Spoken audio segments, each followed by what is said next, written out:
कव्वी का जन्मदिन था। गोरी कव्वी बहुत खुश थी। कालू जी, जल्दी से तुम जाकर नदी से अपनी चोंच धो आओ और मैं जाकर केक ले आती हूँ। केक कब कटेगा? शाम को। अभी मैंने सारे पक्षियों के घरों में दावत भी देनी है और फिर शाम को हम सब मिलकर केक काटेंगे।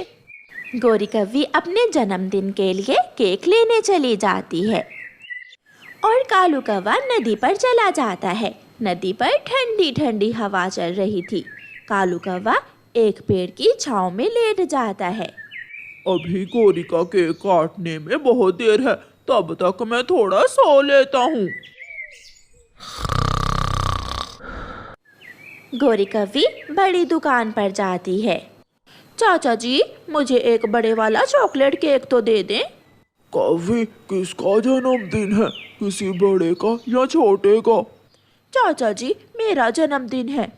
तुम भी काली और चॉकलेट केक भी काला ही दिखेगा। तुम ऐसा करो, पाइनएप्पल केक ले लो। तुझे बड़ी चिंता हो रही है मेरे काले रंग की, बुड्ढे। अच्छा ठीक है, वही दे दो जो तुम बोल रहे हो।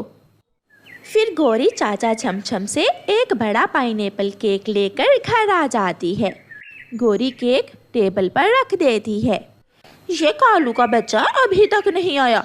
मैं जल्दी जल्दी से सारे पक्षियों को अपने जन्मदिन का बता आती हूँ। ऐसा सोचते हुए गोरी कव्वी चिड़िया की तरफ जाती है। छोटे बच्चे कुकू, छोटा तोता और कीकी गोरी के घर के पास अपनी बॉल से खेल रहे थे।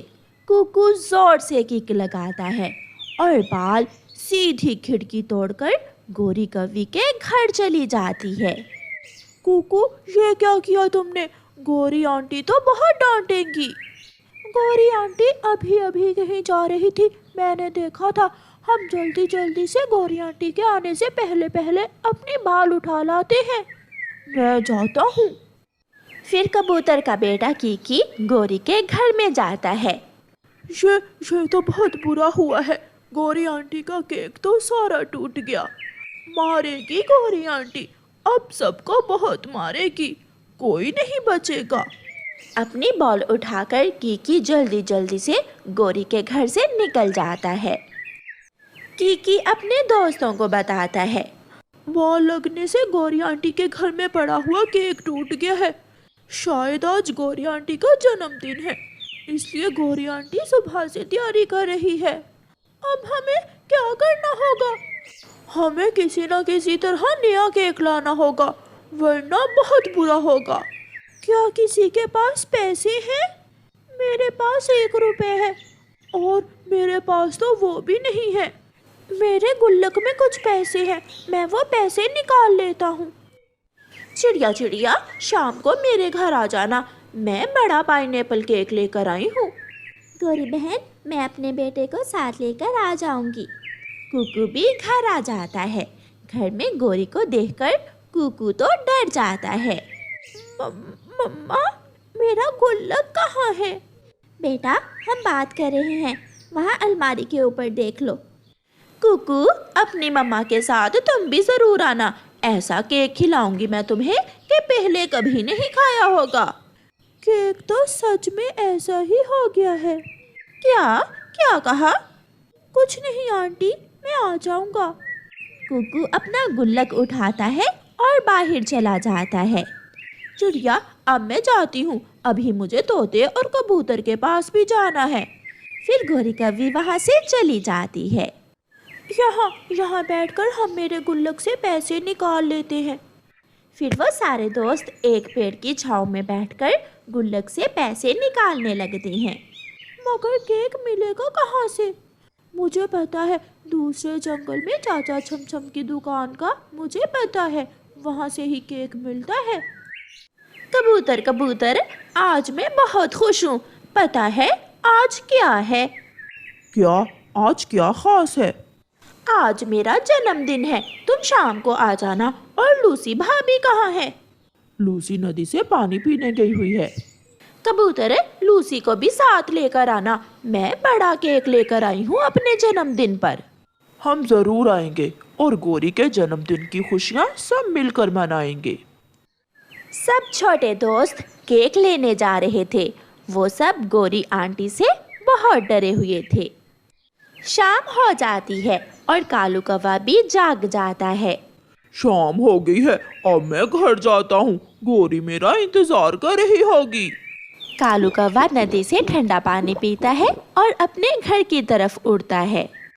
अरे ये क्या, केक टूटा पड़ा है और घर में भी कोई नहीं है। ये कैसे हो सकता है? शायद गोरी से गिरकर टूट गया होगा। ये सोचकर कालू कौवा फर्श पर गिरा हुआ केक खाने लगता है। टूट गया, मगर है बहुत स्वादिष्ट। इतने में गोरी कौवी भी आ जाती है। जमीन पर केक बिखरा पड़ा देखकर और कालू की चोंच को केक लगा हुआ देखकर गोरी कौवी तो आग भगोला हो जाती है। बेशरम कालू, गंदे, तूने केक खा लिया और बाकी का सारा खराब कर दिया। नहीं नहीं गोरी, मैंने कुछ नहीं किया। मैं सब अपनी आंखों से देख रही हूँ और तुमने कुछ नहीं किया। गोरी अंदर से झाड़ू उठा लाती है और मार मार कर कालू कौवे को घर से भगा देती है। बचाओ बचाओ! कालू कौवा घर से भागकर अपनी जान बचाता है। इस दफा पहली बार मैंने सबको बुलाया था। पहली बार मैंने केक लिया था अपने जन्मदिन पर, मगर इस कालू के बच्चे ने मेरे सारे अरमानों पर पानी फेर दिया। गोरी कौवी बैठकर रोने लग जाती है। अब मैं आने वाले मेहमानों को क्या मुंह दिखाऊंगी? सब मेरा मजाक उड़ाएंगे। थोड़ी देर बाद कबूतर और लूसी आ जाते हैं। गोरी, क्या केक पहले ही काट लिया है? गोरी चुप रहती है। गोरी, तुमने तो कहा था कि रात को आना, फिर केक हमारे आने से पहले क्यों काट लिया? कबूतर, क्या बताऊं, मेरा भूखा पति कालू ये केक खा गया और बाकी का गिराकर भाग गया। ये सुनकर कबूतर और उसकी पत्नी हंसने लगते हैं। ये कुकू ना जाने कहाँ चला गया है। मैं तो जाती हूँ, वो बाद में आ जाएगा। चिड़िया भी गोरी कौवी के घर पहुँच जाती है। शायद मैं लेट हो गई, आपने तो केक काट भी लिया है। कबूतर, बता दो चिड़िया को मेरा दिल कितना दुखी है। चिड़िया, कालू केक खाकर कहीं भाग गया है। ये सुनकर चिड़िया की तो हंसी ही नहीं रुकती। कालू कालू हमेशा ऐसे काम ही करता है। बाहर से कुकू, कीकी और छोटा मिठू आ जाते हैं। वो नया केक टेबल पर रखते हैं। आंटी गौरी, जन्मदिन की बहुत बहुत बधाई हो।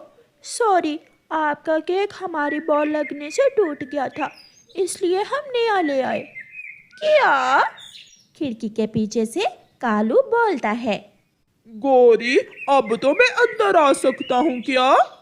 सब हंसने लगते हैं और मिलकर गोरी कौवी का जन्मदिन मनाते हैं। गुड़िया के पापा, आज शाम आप जल्दी घर आ जाना। मौसम बहुत ख़राब है। हम आज शाम अपने घर की थोड़ी बहुत मरम्मत कर लेंगे। मैं शाम को जल्दी लौट आऊँगा और वापस आते समय कुछ लकड़ियाँ भी ले आऊँगा। तुम चिंता ना करो, हम शाम को बारिश के आने से पहले पहले अपने घर की अच्छे से मरम्मत कर लेंगे। पापा चिड़िया दाना लेने निकल जाता है। मम्मा, बाहर आसमान पर बहुत जोरों की बिजली चमक रही है। मम्मा, मुझे बहुत डर लग रहा है। फिर मम्मा चिड़िया खिड़की में से बाहर झांक कर देखती है तो बारिश भी शुरू हो गई थी। धीमी धीमी बारिश आहिस्ता आहिस्ता तेज बारिश में बदल जाती है और साथ तेज हवा भी थी।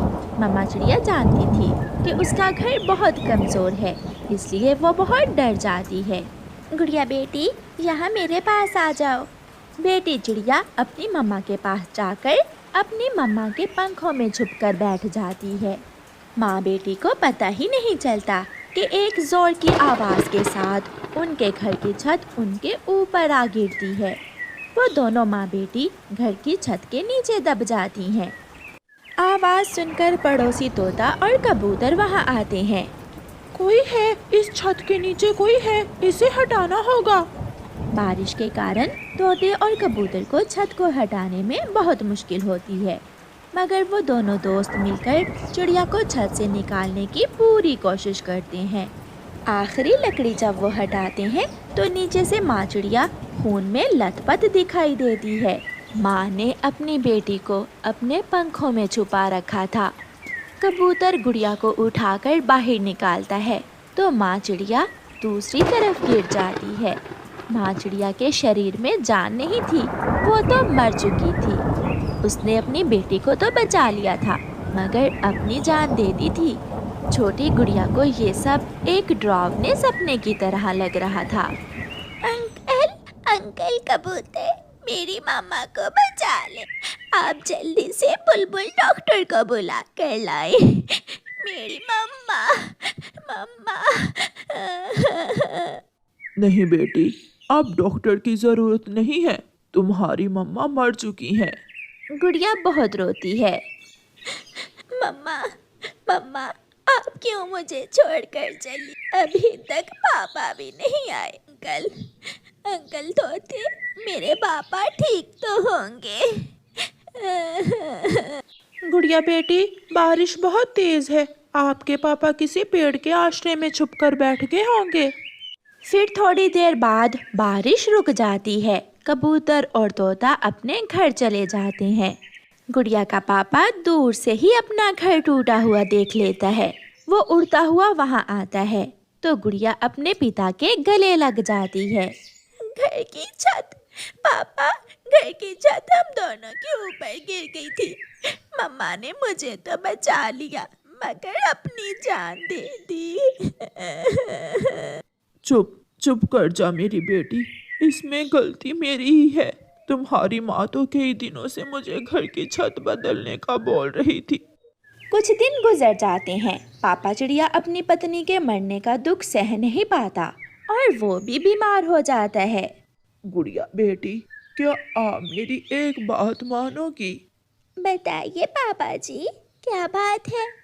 गुड़िया बेटी, आप अपने चाचा और चाची के पास चली जाओ, मेरी चिंता ना करो। बेटी, मैं जैसे तैसे दिन गुजार लूँगा मगर मैं नहीं चाहता कि मेरी बेटी यहाँ भूख से मर जाए। मगर पापा जी, मैं आपको ऐसे कैसे छोड़कर जा सकती? बेटी, ये घर भी टूटा हुआ है, रात को ठंडी हवा आती है, आप भी मेरी तरह बीमार हो जाओगी। अपने पापा की बात मानो बेटी। फिर गुड़िया अपने पापा की जिद के आगे हार जाती है और अपनी माँ का कुछ पुराना सामान लेकर अपने चाचा और चाची के जंगल की तरफ उड़ जाती है। शाम होने से पहले पहले गुड़िया अपने चाचा और चाची के घर पहुंच जाती है। गुड़िया दरवाजे पर दस्तक देती है तो गुड़िया की चाची दरवाज़ा खोलती है। गुड़िया, तुम अकेली, कोई साथ नहीं आया तुम्हारे? गुड़िया रोने लग जाती है। चाची, चाची, सब खत्म हो गया, हमारा घर टूट गया, माँ मर गई और पापा भी कई दिनों से बीमार हैं, इसलिए पापा ने मुझे आपके यहाँ भेज दिया। अंदर आ जाओ। गुड़िया की चाची गुड़िया को घर के अंदर ले जाती है। देखो गुड़िया, हमारा घर भी इतना बड़ा नहीं है, हम कुछ दिनों तक तो तुम्हें अपने पास रख सकते हैं मगर हमेशा हमेशा के लिए कौन किसी को अपने घर में रख सकता है। अपनी चाची की बात सुनकर गुड़िया समझ आती है कि उसकी चाची को उसका वहाँ आना अच्छा नहीं लगा। शाम को गुड़िया का चाचा भी घर आ जाता है। गुड़िया की चाची अपने पति को सारी बात बता देती है। मैंने बताया तो है गुड़िया को कि हम कुछ दिन उसे अपने पास रख लेंगे। उसे बताना था कि हमारे घर में भी अंडा आने वाला है, अंडा आने तक कुछ दिन हम उसे यहाँ रख लेंगे। हाँ, ये तो मैंने उसे समझा दिया है, अब वो सो रही है। जो दाना घर में था मैंने वो उसे दे दिया था। फिर दूसरे दिन गुड़िया का चाचा गुड़िया से कहता है, जब तुम्हारा पापा ये जंगल छोड़कर दूसरे जंगल गया तो मैंने उसे रोका था मगर उसने मेरी एक ना सुनी। चाचा जी, सब कुछ अच्छे से चल रहा था मगर एक दिन की बारिश ने हमारे परिवार की सारी खुशियाँ छीन। एक दो दिन तो गुड़िया की चाची गुड़िया को भोजन देती है मगर तीसरे ही दिन वो गुड़िया को अपने लिए भोजन लेने बाहर जंगल भेज देती है। एक जगह गुड़िया को अपना पड़ोसी कबूतर मिलता है। गुड़िया वहाँ जाती है। अंकल कबूतर, मेरे पापा जी कैसे हैं? गुड़िया की बात सुनकर कबूतर खामोश हो जाता है। अंकल, क्या बात है? आप बोल क्यों नहीं रहे हैं? गुड़िया बेटी, जिस दिन आप यहाँ अपने चाचा के पास आई थी, आपके पापा तो उसी दिन मर गए थे। गुड़िया तो पहले ही अपने पापा को लेकर बहुत डरी हुई थी, जैसे उसे पहले ही पता हो कि उसके पापा अब इस जंगल में नहीं रहे। गुड़िया फूट फूट कर रोती है। दुखी गुड़िया जब शाम को अपनी चाची चाचे के घर जाती है तो उसकी चाची ने अंडा दिया हुआ था। देख लो गुड़िया बेटी, मैंने झूठ नहीं कहा था। अब तुम ही बताओ, इस घर में तुम कहाँ रहोगी और मैं अपना अंडा कहाँ रखूँगी? चाची, आप चिंता ना करें, मैं जा रही हूँ। मैं वापस अपने घर जा रही हूँ। रुको, अपने चाचा को तो आ लेने दो और जाकर अपने पापा को ना बताना कि मैंने तुमसे अंडे वाली बात की है, वो गुस्सा करेगा। चाची, मेरे पापा अब इस दुनिया में नहीं रहे, वो भी मम्मा के पास चले गए हैं। रोती हुई गुड़िया अपने सामान की गठरी उठाकर वापस हो लेती है। आज की रात गुड़िया उसी टूटे हुए घर में गुजारती है और फिर सुबह होते ही अपनी मम्मा और पापा के दोस्तों के साथ दाना लेने चली जाती है। गुड़िया का मन अब शांत था। वो जान गई थी, वो मान गई थी कि दुख जिंदगी का हिस्सा है, मगर हालात जैसे भी हों, दूसरों पर उम्मीद लगाने का कोई फायदा नहीं होता। इसलिए गुड़िया अपने सारे काम खुद ही करने लगी थी। हम दोनों मिलकर भी तो रह सकते हैं। मैं भी इसी जंगल में रहता हूँ, मेरा भी तुम्हारी तरह कोई नहीं है। नदी पर गुड़िया को एक चिड़ा मिलता है जो देखते ही उसे पसंद कर लेता है। हाँ, हम शुरुआत करेंगे एक नई जिंदगी की। मैं ख्याल रखूंगी आपका और आप मेरे घर की रक्षा करना। फिर गुड़िया और वो चिड़ा शादी कर लेते हैं और गुड़िया अपने घर की दोबारा अच्छे से मरम्मत करके उसी घर में अपने पति के साथ रहने लगती है। और यही जिंदगी है, कभी दुख तो कभी सुख।